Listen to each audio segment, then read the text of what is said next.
கர்த்தருடைய பரிசுத்த நாமத்திற்கு மகிமுண்டாகட்டும். ஆண்டவராகிய இயேசு கிறிஸ்துவின் நாமத்தினாலே அன்பு கர்த்தருடைய பிள்ளைகளாகிய தங்கள் அனைவருக்கும் ஸ்வீட் ஊழியத்தின் சார்பாக வாழ்த்துக்களையும் ஸ்தோத்திரங்களையும் தெரிவித்துக் கொள்கின்றேன்.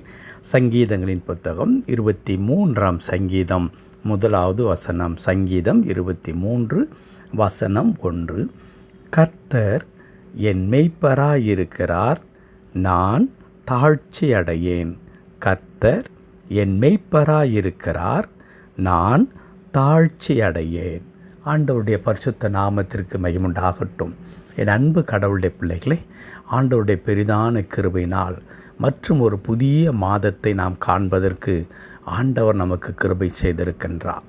ஒவ்வொரு இமை பொழுதும் கடவுளுடைய கரத்தில் இருந்து நாம் பாதுகாக்கப்படுகின்றோம், ஆசீர்வதிக்கப்படுகின்றோம் என்பது எவ்வளவு மெய்யானது என்பதை நாம் திரும்ப திரும்ப நம்மை சுற்றி நிகழ்கிறதான நிகழ்ச்சிகள் சொல்லிக்கொண்டே இருக்கின்றது.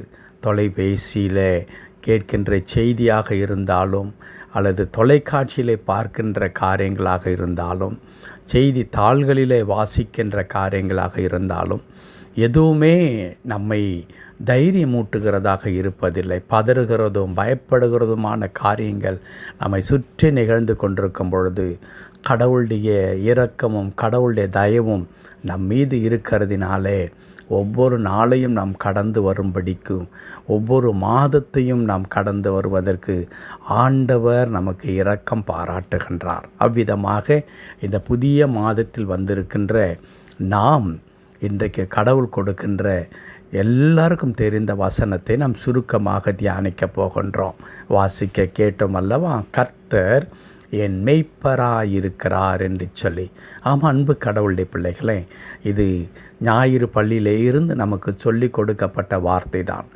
அதே நேரத்தில் அவர் என் மெய்ப்பராக இருக்கிறார் என்பதை எந்த வயதிலே நாம் சொல்லி கொண்டாலும் அது நமக்கு ஒரு பெரிய தைரியத்தை, சந்தோஷத்தை உண்டாக்கி தருகிறது. ஏனென்றால் இந்த உலகத்தில் எனக்காக யார் இருக்கிறார்கள் என்று நினைக்கின்ற உலகமாகத்தான் இது இருக்கின்றது. அப்படி தான் நம்மை நினைக்க வைக்கின்றது.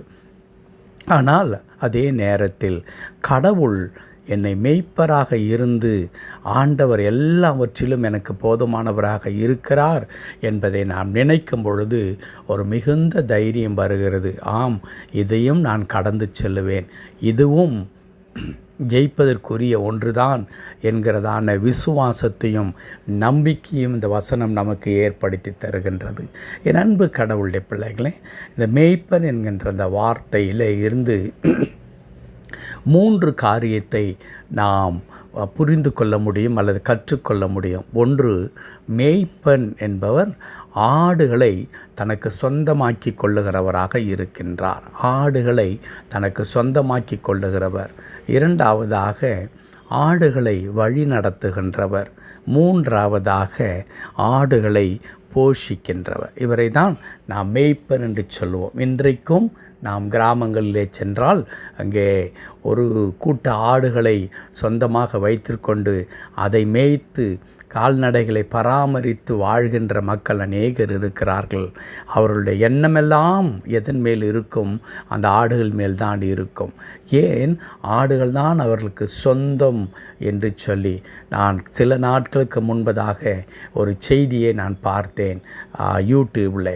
அப்பொழுது ஒரு அம்மா சொல்லுகிறார்கள், என் உலகமே இந்த மாடுகள் தான் என்று சொல்லி அந்த மாட்டை தன் பிள்ளையைப் போல அவர்கள் அதை பாவித்து வளர்க்கிறதை, அதை நேசிக்கிறதை, அதையெல்லாம் செய்து கொடுக்கிறதை நான் பார்த்தேன். அப்படி தான் இன்றைக்கு மேய்ப்பர்கள் என்பவர்கள் தன் கரத்தில் இருக்கிறதான அந்த ஆடுகளை அல்லது வேறு எந்த கால்நடைகளாக இருந்தாலும் அதை தன்னுடைய பிள்ளையாக, தனக்குரியவைகளாக அவர்கள் சொந்தம் பாராட்டி கொள்ளுகிறார்கள். இங்கே கடவுள் கர்த்தரின் மெய்ப்பராய் இருக்கிறார் என்று சொல்லப்படும் பொழுது நமக்கு புலப்படுகின்ற உண்மை என்ன? கடவுளுக்கு சொந்தமானவனாக நான் இருக்கிறேன். அல்லது இன்னொரு வார்த்தையில் சொல்ல வேண்டும் என்று சொன்னால், கடவுள் என்னை தனக்குரியவளாக அவருக்கு சொந்தமான பிள்ளையாக ஆண்டவர் என்னை ஏற்றுக்கொண்டிருக்கின்றார் என்கிறதான அற்புதமான செய்தியை இந்த காலை நேரத்தில் நாம் கற்றுக்கொள்ள கொள்ள வேண்டும். இரண்டாவதாக, மேய்ப்பன் வழி நடத்துகின்றவர்.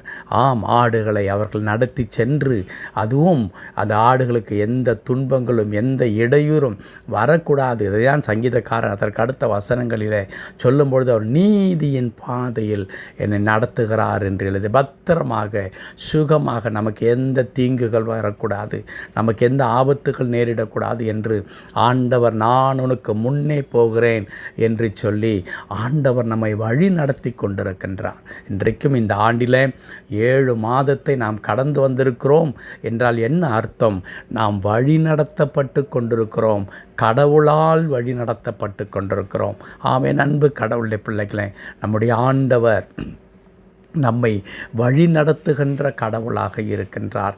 அதுவும் வழி நடத்துதல் என்றால் என்ன? எப்படி நாம் போக வேண்டும், எந்த பக்கம் திரும்ப வேண்டும், எதை செய்ய வேண்டும், எதை செய்யக்கூடாது, எல்லாவற்றையும் போதித்து அற்புதமாக நடத்துகின்ற ஆண்டவராக நம்முடைய ஆண்டவர் இருக்கின்றார். மூன்றாவதாக, மேய்ப்பன் போஷிக்கிறவராக இருக்கின்றார். சங்கீதக்காரன் சொல்லுகிறான், அவர் என்னை புல்லுள்ள இடங்களில் மேய்த்து அமர்ந்த தண்ணீர்கள் அண்டையில் என்னை கொண்டு போய் விடுகிறார்.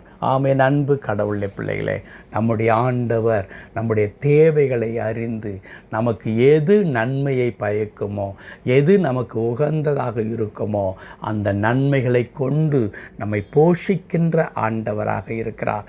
கடவுள் சொல்லுகிறார், என் ஜனங்கள் நான் அளிக்கும் நன்மையினால் திருப்தியாவார்கள் என்று எழுதியிருக்கிறது. நாம் அடையும் வரையிலும் நம்மை போஷிக்கின்ற ஆண்டவராக இருக்கிறார்.